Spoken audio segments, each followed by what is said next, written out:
いいか、人には必ず出番ってものがあるんだ。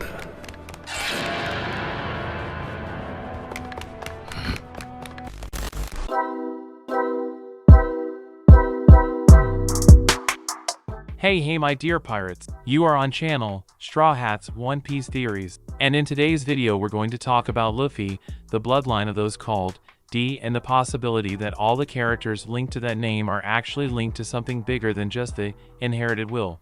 Yes, guys, we are talking about cloning. Is there a possibility that Luffy is actually a clone of Gol D. Roger? Could it be that now that the One Piece manga is tackling these technological and scientific themes, we will finally know the truth of the correlation Luffy and other characters have with people from the past? Well, we're going to analyze all this in today's video. So if you want to be a pirate king like me and achieve eternal glory, go ahead and press the like button with all the power of your devil fruit. And if you're new here, my dear sailor, already subscribe to the channel and don't forget to activate the notifications bell so you don't miss any new video, okay? Then join this crew that will dominate the entire Grand Line and the New World. Now without further ado, let's get to this epic video.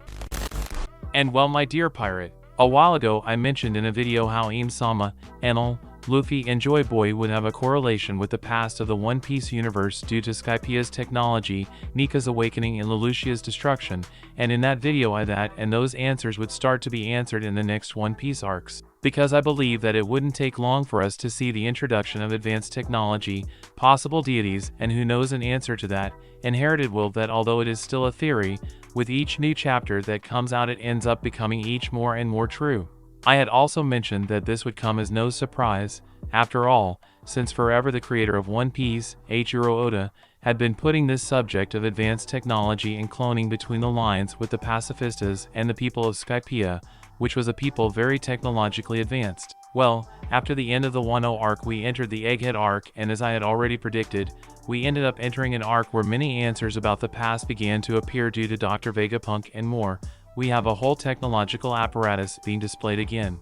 If before we had the Smile, which are the artificial devil fruits, the Punk Hazard dragons and even the pacifistas, now we have the Seraphines, who are improved pacifistas from some Shichibukais, basically clones. We have the revelation of the fruit of Momonosuke, which is a smile based on Kaido's DNA, and we have the revelation that Stussy is a clone of former Rocks Pirates member, Buckingham Stussy. In chapter 1072 of One Piece, it is revealed that Vegapunk successfully cloned a member of the One Piece Rocks Pirates, Buckingham Stussy. It is said that she was experiment number 1, and it has been suggested that experiments can fail. According to Vegapunk, Kaido's Devil Fruit replica was a failure, and during his time with the MADS Institute, many other gruesome and deadly experiments were conducted with cloning and body modification. These scientists worked to create stronger pirate crew clones for unknown reason, and Stussy has proven to be a valuable ally for Vegapunk by infiltrating the world government. That is, my dear pirate, all this indicates that more powerful pirates may have been cloned at the same time. When the Seraphim appeared, I commented on the possibility of several powerful clones, such as a clone of Ace and even Whitebeard, and this theory is increasingly possible to happen. After all, if they clone Stussy, why not clone Roger, Whitebeard, or even Rox D. Zebek himself? These three are known to be the most powerful pirates in history, so making clones of them for whatever their fate would be the most obvious thing for me to do. Of course, like I said, Vegapunk said that Stussy was the first experiments, and those experiments they can fail, but if they can fail that means they can be perfect too. Let's use Blackbeard as an example. In the Marineford arc, Blackbeard became the only known character in the world to have the power of 2 devil fruits. And there are some flashbacks that provide even more mystery surrounding Teach, as in chapter 966, Shanks and Buggy mention a curious fact they heard about Blackbeard. They say he never slept in his life. This might mean that Teach never lets his guard down, but it might mean that he never actually slept because he doesn't need to rest because he's a clone, and that just reminds me of another curious fact. It was Teach who hurt Shanks in the face. Shanks saw the true potential that Blackbeard had to the point of going to Whitebeard to warn of the danger Teach would bring to the world in the future, and well, we saw what happened to Ace, didn't we? That explains a lot. That's why Shanks fears Blackbeard. I will make a video better explaining all this concern of Shanks with Blackbeard in the future. But now, let's talk about Luffy.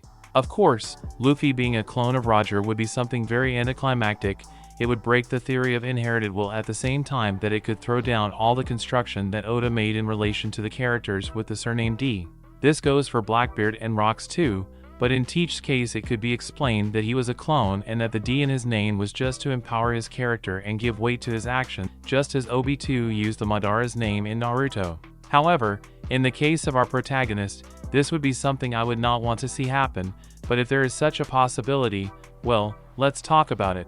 And well, the explanation is pretty much the same as what we already mentioned about Teach, but with one addition: Luffy was created to be the perfect opponent for Teach. If on the one hand Teach was created as a clone with the purpose of helping the world government, but for some reason it went wrong, Luffy would have been created by Vegapunk to be Teach's antagonist as a way to stop the world government. We already mentioned how incredible it is that Shanks knows so much about the world and even has access to the Gorosei room in Mary Geo's, being he an enemy of the world government. Well, maybe he already knew from the beginning who that was young boy from Fusha village, in this case, Luffy. It would be strange to imagine that someone like Shanks always went to that little one just to drink or take a break from his travels. No, Shanks knows everything. He knows about Luffy, and he took the fruit there knowing that. I already said in a previous video how it looks that Shanks knew everything and acted in a premeditated way, and if this theory of Luffy being a clone of Roger really makes any sense, well, that only confirms that Shanks really acted knowing what he was doing. Shanks was literally chosen to guide and prepare Roger's clone, and he would be the best choice. After all, he lived with Roger and even earned his hat. So if Luffy is a clone of Roger, I believe that for that to make sense Shanks should have acted premeditatedly, otherwise it's going to seem completely more of a cool theory, but that it would still lack something for it to be perfect. Although Luffy and Roger are really very similar, even more so when Roger was young, both smiles are identical, so this theory still makes some sense, although I still prefer that Oda continues walking with the idea of inherited wills that correlate those with the surname of D. But now I want to know your opinion about everything we commented here today. Do you think that Luffy really can be a clone of Gall D. Roger? And beyond that, are there more clones in the One Piece universe like Blackbeard being the clone of Rocks D. Zebek? But of course, if you made it this far, it's because you like the content, so it doesn't hurt to subscribe to our channel and become one more member of our fleet, my dear sailor. And of course, do not forget to press the like button, that helps a lot in spreading the video and the channel, so help us to become the largest fleet of pirates here on YouTube, okay? A big hug for everyone, and until the next video.